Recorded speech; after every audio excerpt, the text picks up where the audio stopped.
నమస్కారం అండి. నా పేరు రాజిరెడ్డి. మాది సిరిసిల్ల. తను మా అక్కయ్య అవుతారు. అక్కయ్య పేరు సౌమ్య. తన ఏజ్ 45. 3 సంవత్సరాల కింద కొంచెం కడుపులో పెయిన్ వచ్చినట్టు అనిపిస్తే దగ్గరలో ఉన్న గైనకాలజిస్ట్ డాక్టర్ గారి దగ్గరికి వెళ్ళి కన్సల్ట్ చేయడం జరిగింది. అక్కడ మేడం చూసి గర్భసంచి కొంచెం వాపుగా ఉంది, దానివల్ల ఏమైనా సమస్య వచ్చి ఉండొచ్చు అని కొన్ని టాబ్లెట్స్ రాసి ఇచ్చారు. అట్లా ఒక 1 మంత్ కోర్స్ తీసుకున్న తర్వాత పెయిన్ అలాగే ఉండింది.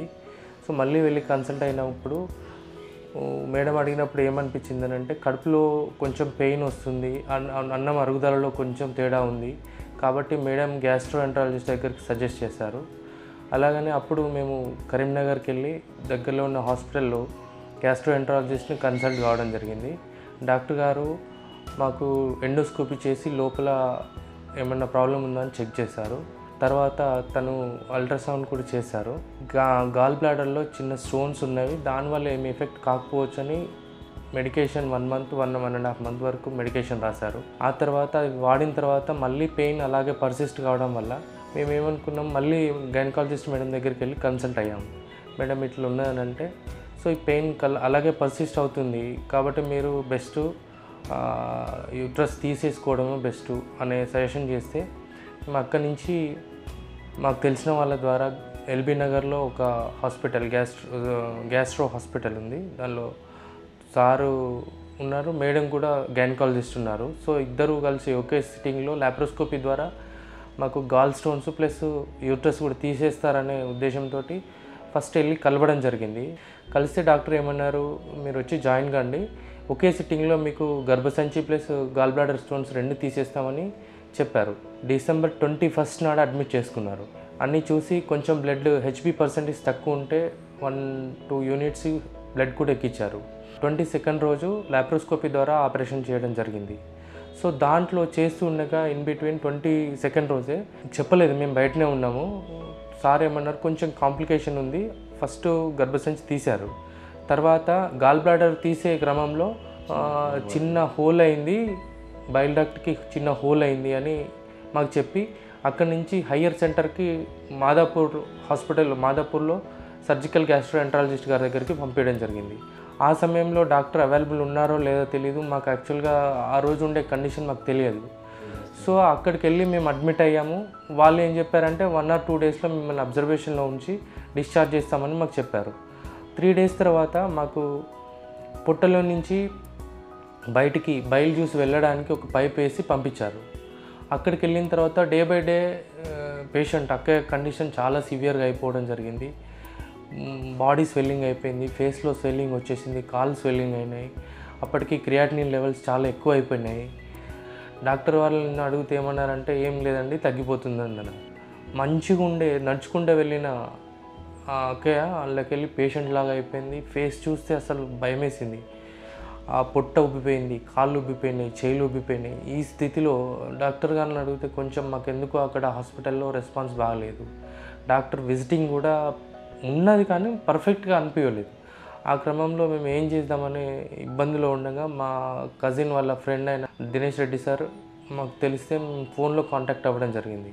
సార్ మాకు కాన్ఫిడెన్స్ ఇచ్చి, డాక్టర్ విమలాకర్ సార్ ఉన్నారు, నేను మంచి ఎక్స్పీరియన్స్ డాక్టరు, మేమంతా టీమ్గా వర్క్ చేస్తున్నాము, మీరు కావాలంటే మీకు కాన్ఫిడెన్స్ అక్కడ లేదు అని అనిపిస్తే మీరు ఖచ్చితంగా రావచ్చు, ఆల్వేస్ వెల్కమ్ అని మాకు మోరల్ సపోర్ట్ ఇచ్చారు. ప్లస్ మేము తీసుకొచ్చిన MRCP రిపోర్ట్ కూడా డాక్టర్ గారితో ఎవాల్యుయేట్ చేయించి సార్ ఏమన్నారంటే 90% బైల్ డక్ట్ టోటల్గా డ్యామేజ్ అయింది అన్నట్టే మాట్లాడారు.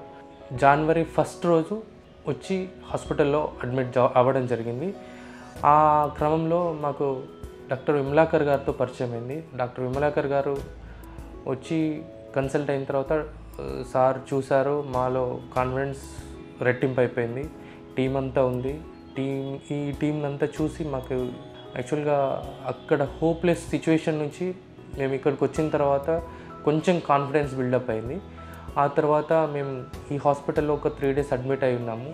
అప్పటికే పొట్టులో కొంచెం బైల్ జ్యూస్ అక్కడ కలెక్ట్ అయినంత తెలిసి వాళ్ళు దీనిలో ఇంకొక పైప్ వేసి తీసేయడం జరిగింది.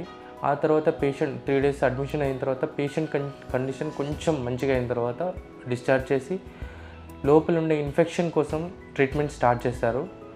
ఎప్పుడైతే లోపల ఇన్ఫెక్షన్ తక్కువ అవుతుందో అప్పుడు మనకు ఓపెన్ సర్జరీకి వెళ్ళాలని మాకు అప్పుడు సూచించడం జరిగింది. అప్పటి నుంచి మేము డిశ్చార్జ్ అయ్యి ఇక్కడే హైదరాబాద్లోనే 1 వీక్ స్టే చేశాము. కాకపోతే పేషెంట్ యొక్క కండిషన్ చాలా మెరుగైంది. మేము అడ్మిట్ అయినప్పటి నుంచి డిశ్చార్జ్ అయ్యేలోపు ఆల్మోస్ట్ ఒక 50% తేడా మేము గమనించాము. ఇక్కడ ఇంటికి వెళ్ళి ఒక 1 మంత్లో పేషెంట్ యొక్క కండిషన్ బాగైంది. బాగైన తర్వాత మళ్ళీ రివ్యూస్కి వస్తూ పోతూ ఉన్నాం. మధ్యలో వస్తూ పోతూ ఉండే క్రమంలో మాలాగే ఇబ్బంది పడి వేరే డాక్టర్ చేతిలో ఇబ్బంది పడి వచ్చిన ఒక పేషెంట్ని కలవడం జరిగింది ఇదే హాస్పిటల్లో. తను కూడా 45 సంవత్సరాలు ఉంటుంది ఆమెకు. సో ఆఫ్టర్ ట్రీట్మెంట్ ఆమెను చూడడం జరిగింది.